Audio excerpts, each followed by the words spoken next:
standard deduction for salaried employees is proposed to be increased from 50,000 to 75,000 rupees.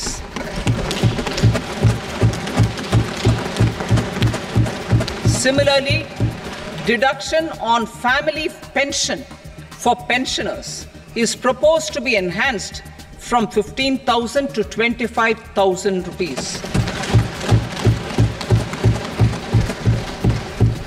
This will provide relief to about 4 crore salaried individuals and pensioners.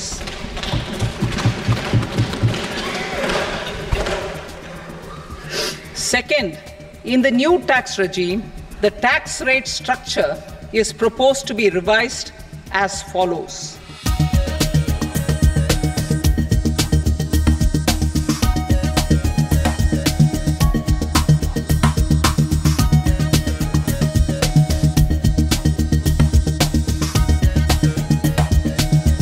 আর একটু budget বেশি হলে ভালো হতো, মোটামুটি ধরুন এটা স্ল্যাবটা একটু বাড়ালে ভালো হতো, আর কিছু না। We were expecting something good, ये तो और बुरा हो गया, एंटी क्लाइमैक्स हो गया है। तो मिडिल क्लास जो होता है उनका तो इनकम 3 लाख के आसपास ही होता है, उन लोगों को भी टैक्स भरना पड़ेगा सब मिल। हाँ वही तो दिस इज नॉट गुड ना।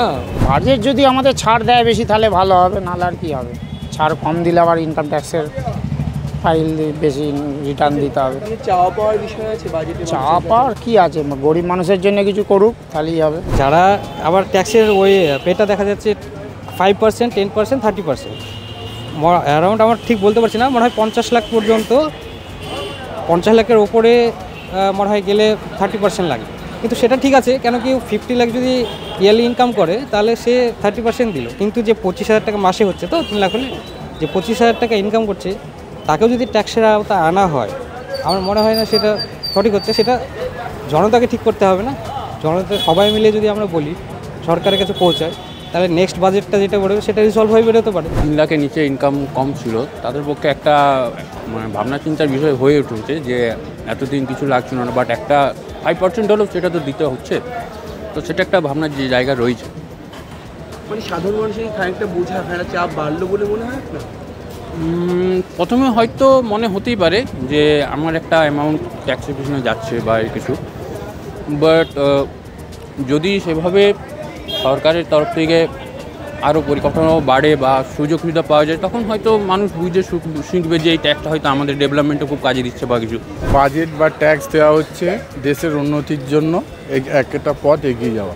এবার আমরা যদি সেই রকমভাবে যদি খুব অসুবিধা না হয়, একটু একটু করে যদি পয়সা বাজে জিনিসে খরচা না করে যদি দেশের উন্নতির কাজে লাগাতে পারি, সেটা একটা ভালো দিক হিসাবে মানা হতে পারে। তবে সেটা যেন মানুষের পক্ষে গ্রহণযোগ্য হয়, এমন কিছু নয় যে 3 লাখ টাকার উপর এমন কিছু হলো এটা মানুষের গ্রহণযোগ্যের ওপরে হয়ে যেতে পারে কিছুটা। মাত্র 3 লাখ অ্যানুয়াল ইনকাম 3কা আমি যদি ধরি আমি 3 লাখ টাকা ইনকাম করছি, আমাকে যদি বছরে বলা হয়ে থাকে আপনাকে 700 টাকা কি 800 টাকা আপনাকে ট্যাক্স দিতে হবে, সেটা হয়তো কোনো মানুষের পক্ষে হয়তো খুব একটা বেশি অসুবিধা হওয়ার পক্ষে না। আলটিমেটলি জনসাধারণের উপর প্রেশার ক্রিয়েট করা হচ্ছে এবং দিন প্রতিদিন যে খরচা বাড়ছে, তো আমাদের এক্সপেন্ডিচারও বেড়ে যাচ্ছে, আলটিমেটলি টেক হোমও কমে যাচ্ছে।